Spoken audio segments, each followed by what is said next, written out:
오늘 이 시간 하나님께서 우리에게 주시는 생명의 말씀은 사도행전 19장 11절에서 22절 말씀입니다. 제가 하나님의 말씀을 봉독하겠습니다.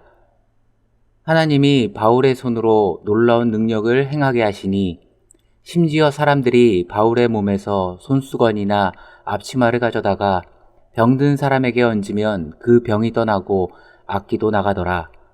이에 돌아다니며 마술하는 어떤 유대인들이 시험삼아 악기 들린 자에게 주 예수의 이름을 불러 말하되 내가 바울이 전파하는 예수를 의지하여 너희에게 명하노라 하더라. 유대 한 제사장 스게와의 일곱 아들도 이 일을 행하더니 악기가 대답하여 이르되 내가 예수도 알고 바울도 알거니와 너희는 누구냐 하며 악기 들린 사람이 그들에게 뛰어올라 눌러 이기니 그들이 상하여 벗은 몸으로 그 집에서 도망하는지라.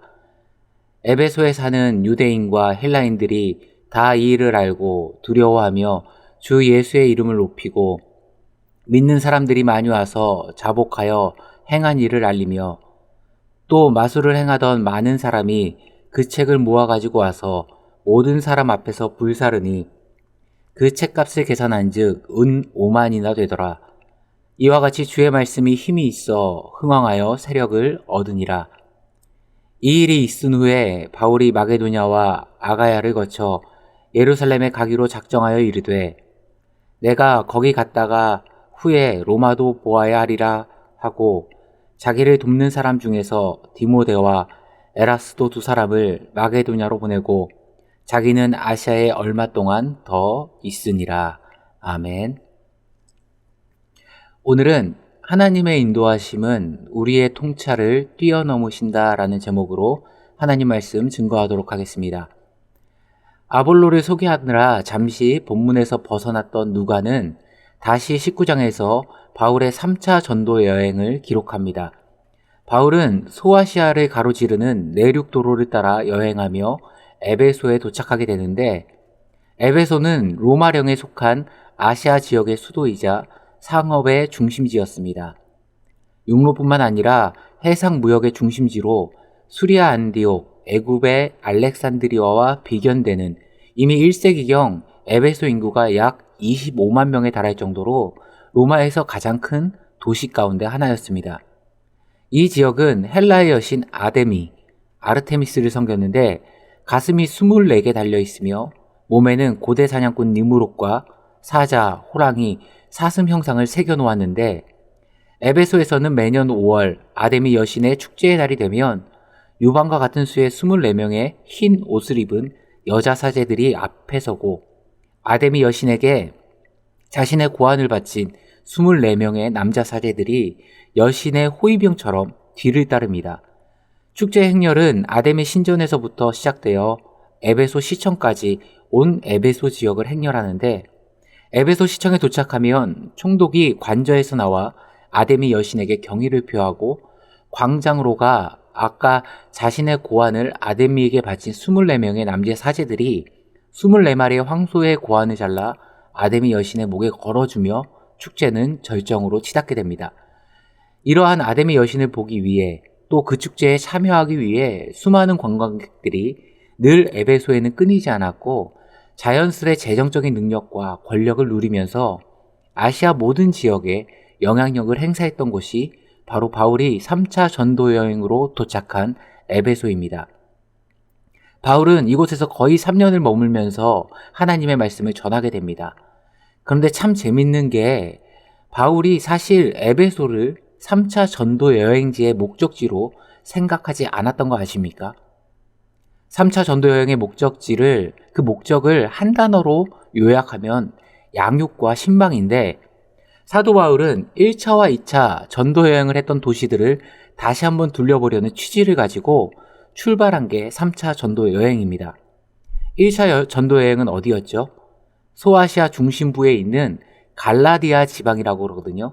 비시디아 안디옥, 루스드라, 이고니온 이쪽 도시를 둘러본 다음에 2차 전도여행, 특별히 바울이 많이 애정을 주었던 그리스 북부 마게도냐 지역, 빌립보 교회, 데살로니가 교회, 또 수적으로 크게 부흥을 누렸던 그리스 남방 아가야 지방이라고 그러는데 그곳에 있는 고린도 교회, 특별히 고린도 교회는 아주 오래 머물면서 말씀을 많이 증거했고 그곳에서 큰 부흥도 맛보고 장시간 머물다 보니까 다른 어떤 교회보다 애정이 클 수밖에 없겠죠.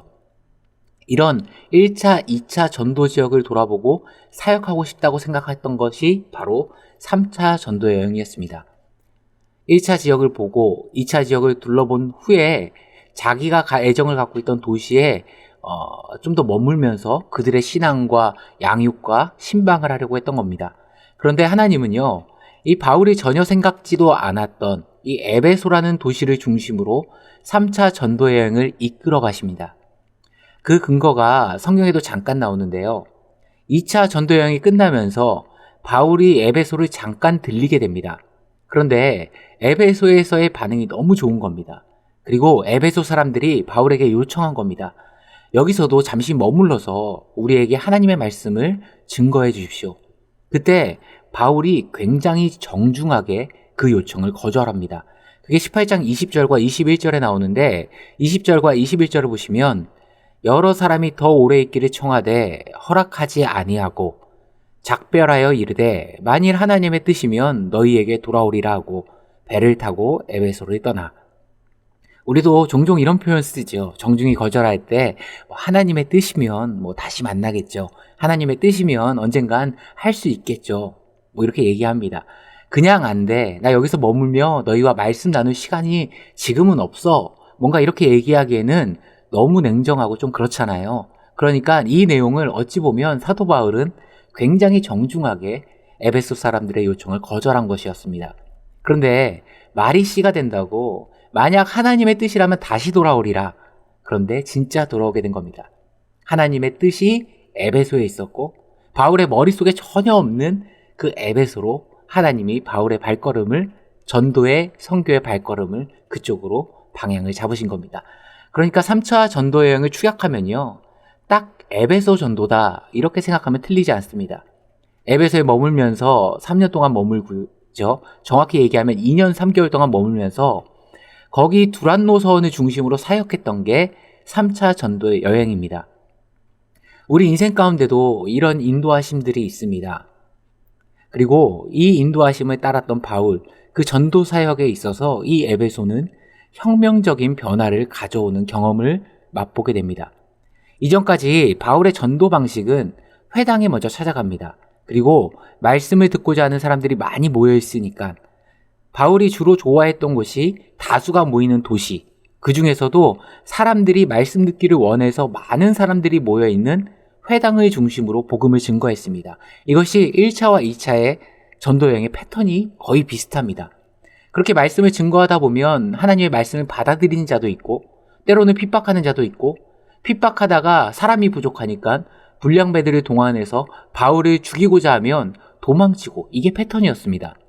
또 아테네 같이 아무리 복음을 증거해도 안 되면 그 자리를 툴툴 털고 나오는 그것이 바울의 1차와 2차 전도 여행의 특징인데 이 3차 전도 여행에서는 하나님께서는 이전과는 다른 전혀 새로운 전도 전략을 바울에게 주십니다.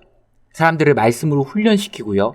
그들을 선교센터에서 파송하는 그래서 에베소가 이방 선교의 선교센터가로 발돋움하는 그런 선교의 전략에 큰 패러다임이 바뀌게 됩니다. 이 방식을 통해 두란노 서원에서 소아시아 7개 교회가 나오게 되는 거죠. 그러니까 사도 바울의 선교에 있어서 가장 완성된 전도의 형태 그러면 3차 전도 여행입니다.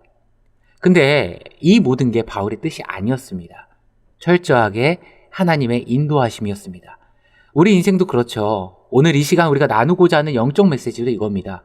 설교의 제목과 같이 하나님의 인도하심은 우리의 통찰을 뛰어넘으신다는 겁니다. 우리가 인생을 살다 보면 하나님의 생각과 우리의 생각의 다름을 느낍니다. 또 하나님의 뜻과 내 뜻이 다름을 경험하게 됩니다. 그리고 항상 그 경험의 끝에는 하나님이 항상 옳습니다라는 입술의 고백이 흘러나오게 됩니다. 사실 처음에는 내 생각이 맞다고 믿습니다. 근데 다 끝나고 뒤를 돌아보니까 하나님의 뜻이 옳습니다. 하나님이 무조건 옳습니다. 고백하게 되는 겁니다. 그래서 우리는 단언컨대 뭐라고 말할 수 있습니까?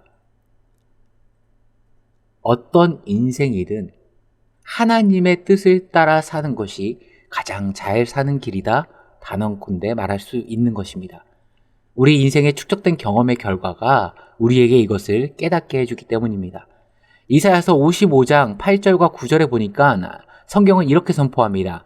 이는 내 생각이 너희 생각과 다르며 내 길은 너희 길과 다름이니라. 여호와의 말씀이니라.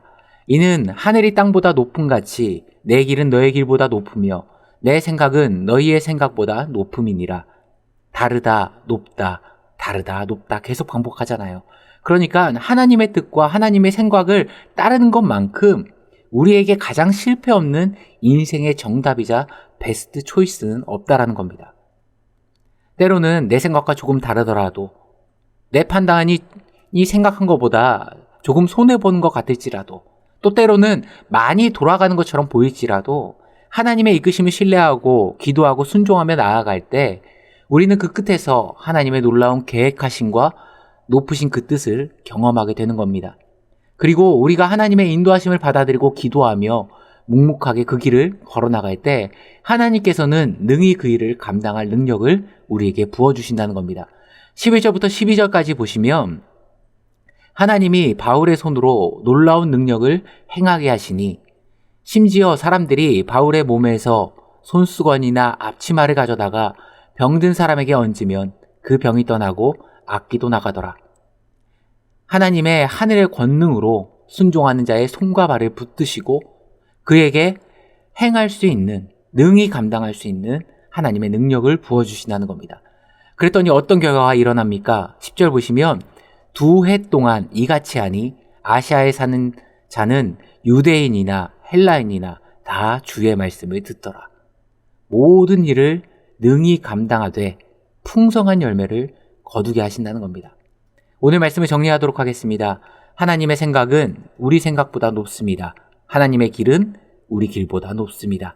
때로는 나의 삶이 전혀 내 생각하는 대로, 계획한 대로, 내 뜻대로 풀리지 않는다 할지라도 우리에게 가장 선한 것을 주시는 그 하나님의 선하심과 놀라우신 계획하심을 믿고 기도하며 오늘 내게 주어진 이 하루를 순종하며 나아가면 결국 그 일의 끝은 하나님의 놀라운 인도하심과 측량할 수 없는 여호와 이레의 은혜를 만나게 될 줄 믿습니다. 그런 하나님의 예비하심을 충만하게 누리시는 귀한 성도님 되시길 간절히 축원합니다. 함께 기도하시겠습니다. 참 좋으신 하나님 아버지 감사합니다. 우리에게 가장 선한 것을 주시는 그 하나님의 선하심을 바라보는 하루 되게 하시고 우리를 위한 놀라운 계획하심을 믿고 기도하며 내게 주어진 오늘 하루를 순종함으로 충성되이 나아가는 주의 자녀들 되게 하여 주옵소서. 그래서 나의 삶 속에 하나님의 놀라운 인도하심과 측량할 수 없는 여호와 이레를 만나는 복된 인생 되게 하여 주옵소서. 이 모든 말씀 우리 주 예수 그리스도의 이름으로 기도드리옵나이다. 아멘.